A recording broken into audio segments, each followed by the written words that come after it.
बिहार के चर्चित पीसीएस अधिकारी हत्याकांड के मुख्य आरोपी और कुख्यात अपराधी रामधनी यादव के एनकाउंटर ने अब एक नया और विवादित मोड़ ले लिया है। इस एनकाउंटर की विश्वसनीयता पर न केवल सवाल उठ रहे हैं, बल्कि पुलिस की पूरी कार्यप्रणाली ही कटघरे में बताई जा रही है।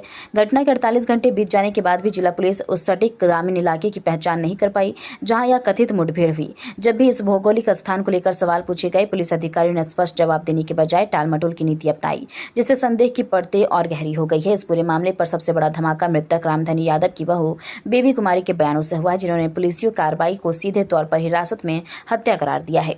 बेबी कुमारी का आरोप है कि पुलिस ने मुझे 4 व 5 बजे शाम में घर से उठाकर थाने में बंद कर दिया। तभी मुझे बचाने की खातिर रामधनी यादव खुद देर शाम थाने पहुंचे और आत्मसमर्पण की बात कही। उन्होंने पुलिस से मिन्नतें की, यदि कोई अपराध हुआ है तो उन्हें गिरफ्तार किया जाए, लेकिन बेकसूर परिजनों को परेशान न करे।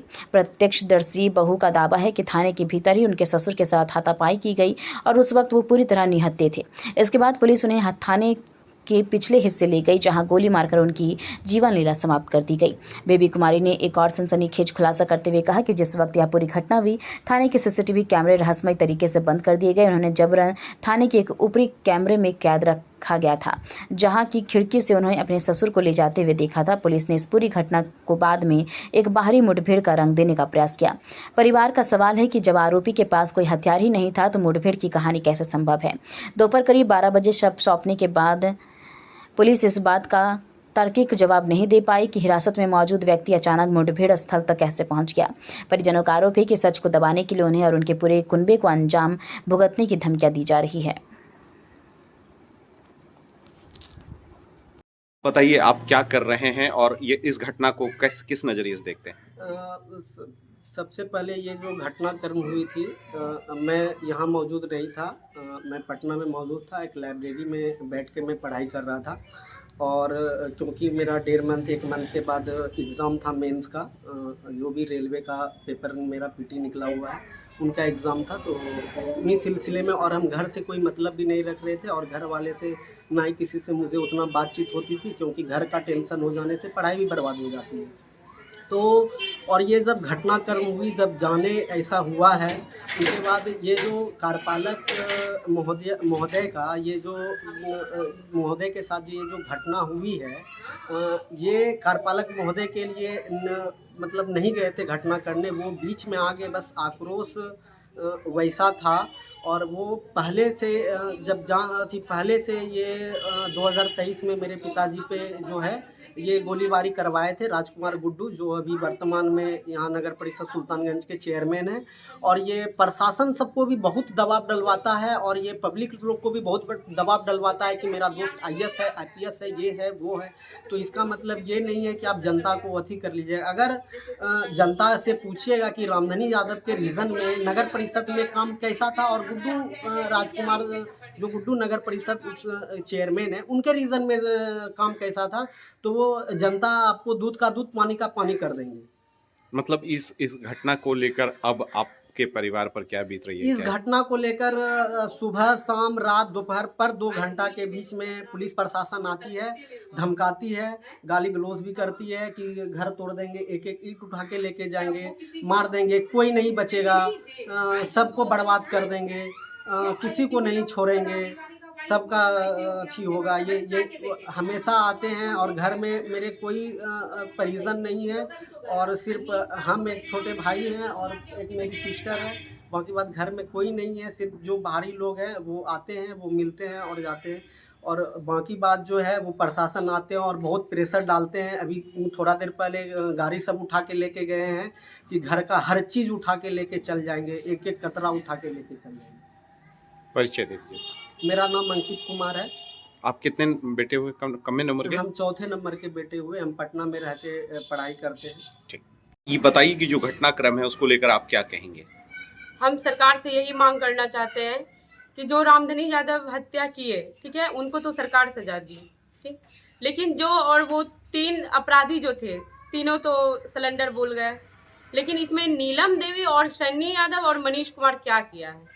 सरकार से हम यही बार बार, कोई भी प्रशासन पदाधिकारी आते हैं बोलते हैं क्या, अभी तो प्रशासन के दबाव से दोनों बच्चे और माँ मेरी साइड है कि प्रशासन का ठंडा होगा तो फिर बोलेंगे, लेकिन ये चीज़ तो सच नहीं है ना। सरकार जब खुद प्रूफ कर कि रामधनी यादव ऐसा किए, तो फिर इसमें सन्नी कुमार और मनीष कुमार और नीलम देवी कहाँ है? ये जो इनकाउंटर हुआ इसको आप किस नजरिए से देखती हैं? इनकाउंटर हुआ, ये चीज तो सरकार वो विश्वासघात किए, क्योंकि विश्वास के कारण ही ना वो सोचे पापा हर समय सोचे उन पे कि विश्वास सिलेंडर करते थे। सब प्रशासन पे हर समय विश्वास करते थे कि मुझे दुश्मनी जब चारों बगल से घेर लेगा दुश्मन, तो प्रशासन मुझे बचा लेगी। इसीलिए ना वो सिलेंडर किए, वो कोई भी कांड किए, पहले भी किए या बाद में भी किए, वो कोई भी कांड करके प्रशासन के हैंड ओवर हो जाते हैं। अभियंता की हत्या, इसको आप किस सिले से देखती हैं? अभियंता की हत्या है, ये बहुत अफसोस की बात है, ऐसा नहीं होना चाहिए।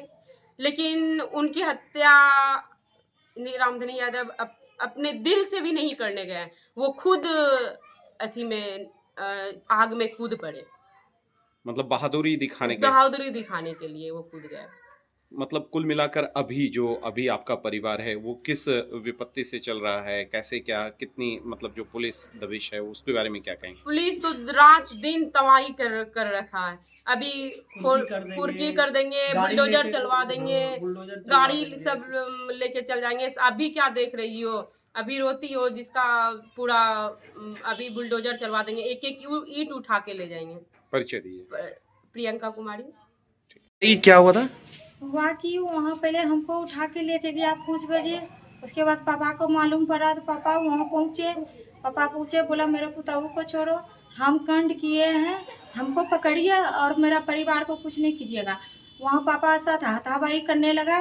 पापा के साथ कोई हथियार नहीं पकड़ाया। फिर पापा को जाके थानों के पीछे लेके पापा को गोली चला दिया, मार दिया पापा को। झूठ फूट को बोला कि काउंटर पुलिस पर हाथापाई हुआ है, काउंटर हुआ है। आखिर में उसके पास वहाँ हम थानों में मौजूद थे, हमको जबरदस्ती ऊपर वाला ऑफिस में बंद कर दिया था। हम खिड़की से देख रहे थे। हाँ, सीसीटीवी कैमरा बंद कर दिया था। और देख पापा को लेके आखिर में पापा को कोई हथियार नहीं पकड़ाया, तो पापा के साथ काउंटर कैसे हुआ? हथियार पकड़ाता तब ना पापा साथ काउंटर होता। अगर पापा को कहीं दुकान के पीछे लेके गया, मार दिया प्रशासन। यानी कि थाना में ही? हाँ, थाना ही में मारा।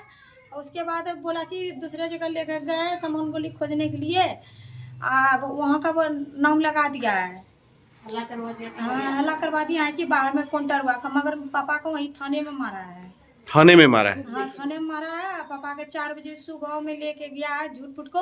हमको 11 बजे जाके 11-12 बजे के बीच में हमको डायरेक्ट बोलता है, चलिए रामधनी यादव का बॉडी लेने।